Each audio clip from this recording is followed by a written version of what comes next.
see it a lot with celebrities, how they may be, you know, soon as you see that they get initiated into the order or whatever, uh, then somebody close to them, you know, takes a dive, so whatever you want to say it. So I don't know. I guess they feel like, whatever. I'm not even gonna speculate. But yeah, back to this because I know I know as according to them at one point I was labeled as one of these, and during the years I have grown to overstand it and subvert it so that and then I overcame it so that what I'm saying. But that's basically that some people are really bred from birth to be sacrifices for them. You know what I'm saying? But it doesn't necessarily have to go down that way. Now, one of my now there's another cousin I had that's his body's now deceased, but I know his spirit lives on somewhere. Me and him had similar personal lives, like just a lot of things. He was dropped on his head as a child to try to retard his mental abilities. I had my head cracked open right here as a child, like cracked open as a child, and but I recovered fine from it. Um, you know what I'm saying? I recovered fine from it, and then again, still as a child in the fifth grade, I had my head pushed up against a brick wall, and even suffered a concussion from that at the time.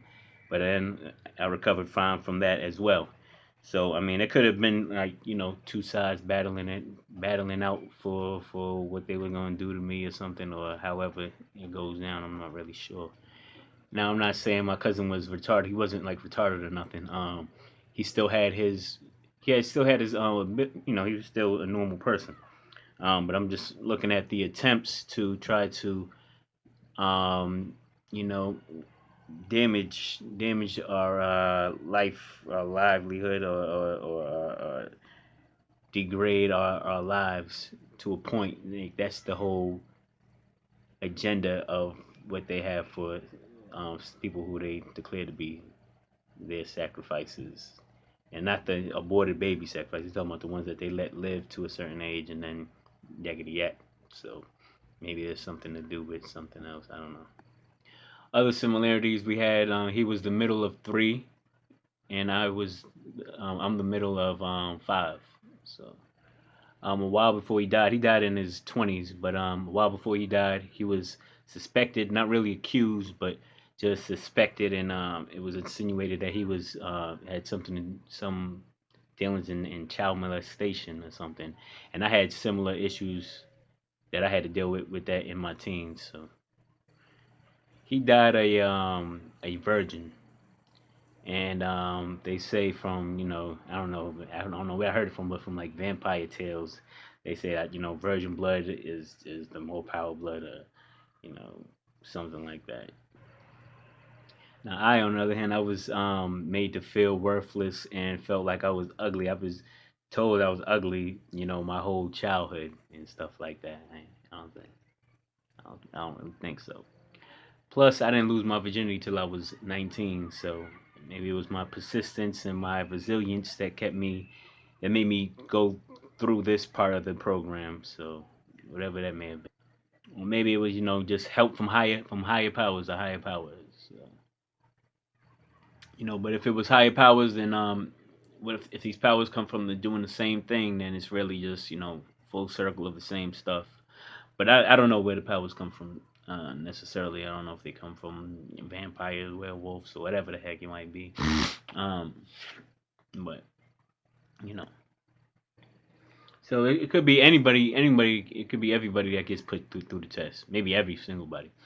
But it seems like as though some are given an extra plight to make sure that they fail because they're built for sacrifice or whatever. Maybe some certain number maybe has to. They want a certain number to definitely fail, so they probably put them through the most crucial test. So. Also, later in life, I was told how I mean I was I heard statements on how damage to the frontal lobe brain or the skull or whatever, um, could cause bad decision making. And but as I realize it now, people say things like this, like something that relates to you, and they'll say, "Oh, this makes that, and this does that." And once you realize it's all bull, you know what I'm saying? Um, yeah, like I know my brain was sharp enough to make certain decisions, but you know, I mean, everything's questionable. But then, as you get these things thrown at you, maybe they just thrown at you just so they want you to believe it. You know what I'm saying? Goes back to the whole belief thing.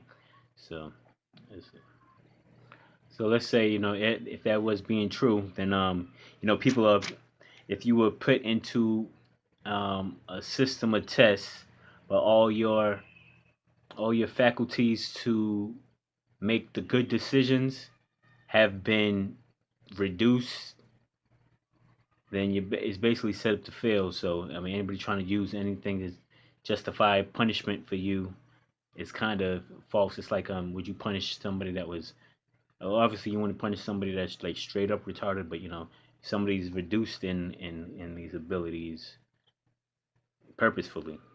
Um, you know, it's a fine line. But see, they're really out for blood per se because they don't really stop there. Because then on top of that, they'll use guilt and try to instill depression into you to they try to do all this stuff, to try to make you hate your own life, make you even want to get rid of yourself. So so whether it's something that you did or something that you are, or lifestyle, or just something that you naturally are, um, it's kind of like whatever else it may be, whatever else they use to try to make you hate yourself. You know what I'm saying? It creates an environment where it's sort of like survival of the fittest, only the strong survive, and a culling of the spirits, or the flesh, or whatever you want to call it. And I mean, I'm not really sure what the whole purpose is. Maybe it's just just to make sure that only the strong survive. You know what I'm saying? Because that's usually how nature balances itself out. When a lion looks at a herd of whatever it's hunting, it looks for the weakest ones because the weakest ones are the easiest targets, and it's gonna be an easy meal, and it makes sure that the strong ones keep surviving. And then and when female mammals in nature they choose a mate, they're looking for the strongest ones. So it's sort of like humans. We don't, like I said, we don't have that apex predator over us anymore. You know what I'm saying? Naturally, we did, but now that we have evolved, we don't have that anymore. So if other humans are doing this job, maybe that's what this whole thing is about. I know of some people, like personally, who after I seen them, I didn't know they were going through this. I didn't know it was this system at the time, but I seen them. They used to get punked and harassed and picked on and stuff, and then eventually committed suicide. So I mean, I don't know. Is the purge actually necessary? Is it really necessary, or is it just something that we just feel we only want to be around these people. We don't want to be around certain people, and we just want to create our own environment around whatever, whatever. Or is it really necessary? Is it like some on a spiritual level? Is it like spirit building? So we're gonna build up everyone's spirit because since you never really die, what I'm saying, they might start you over in a new body. They might what I'm saying, or if your spirit gets free, then your spirit's free to do whatever it wants. But then is it sort of a spirit building phase that we live in down here, um, and or is it could just be just a bloodlust for a thirst for power. You know what I'm saying? Like the ancient Romans. You just put them out there in the Colosseum and let them kill each other off, and you got the bloodlust. Spiritual power, or entertainment, or whatever the heck it might be. Maybe all three. Who knows? Um, See, this is it's all entrapment, or forcing someone into a corner to join a group, what I'm saying, under extreme or under pressure, basically. and that's for all the people that do join the Illuminati or whatever. So anything that would what I'm saying, cause jail time or justify somebody to harm you, or just put you under somebody's authority or control. All these things are there to like entrap you, make you vulnerable, put you in a vulnerable position so that if you don't accept them in their ways and their methods, that then they'll try to use that against you to, try to keep people in line, spirits in line or whatever they're trying to do. So basically, hanging something over your head so that you always do as they wish. And what about those that don't kill or go crazy or fight always or whatever? Um, as far as them, they may, you could say, tolerate the harassment or, but they continue their lives as long as they want or whatever. And because they avoid being vulnerable. So, well, one method that they use for those that they can't get to with the actions to get them to react, they may try to use fake diseases. Let me just clarify: all diseases are fake, but they may try to use fake diseases to get at them or punish them. So now you got people that believe in it. It's about the belief. So if people are believing that they're gonna die from this or whatever, this theatrical thing that they're putting on, then you're tricking yourself. Now you look at like Magic Johnson and Easy E. They saying they both had the supposedly had something, this made up thing called AIDS. So they said, I guess Magic went the route where he said, "Hey, well, let me find out. Let me get with these people and do what they want." So now, when the full harassment program comes onto a person, and they, what I'm saying, they're seeing people doing a bunch of strange things around them. So, anyways, when the full harassment program comes onto a person, I mean, your choices to stop it seem real slim. I don't know how long it would go on for. Um, in my case, it might have been it's been a few years, so I don't know how long it goes on for. Maybe it's until you actually do something or whatever the case may be. But if you think about it, the choices to stop it are slim. First of all, you can't stop people from harassing you if they want to, right? Unless you actually stop the person, like physically stop the person, like you kill them. Now, if it's ghosts harassing you, you can't kill a ghost. So now, how would you actually get to stop them? So obviously, killing them.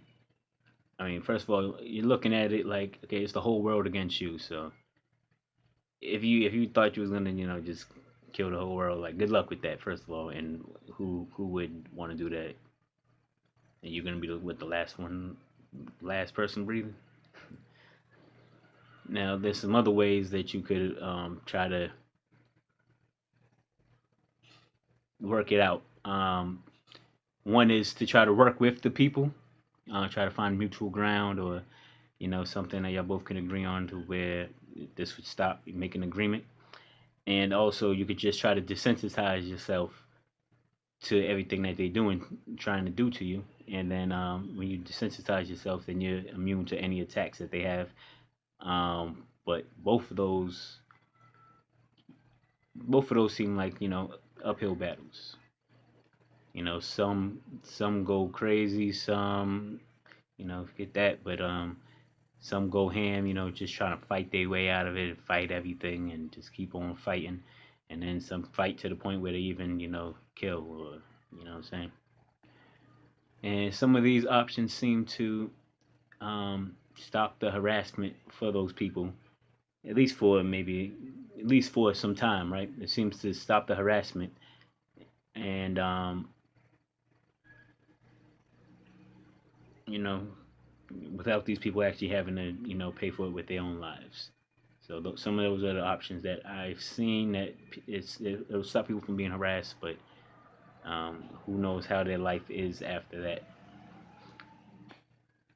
Now, also, religion or just being a good, upstanding person may stop the harassment.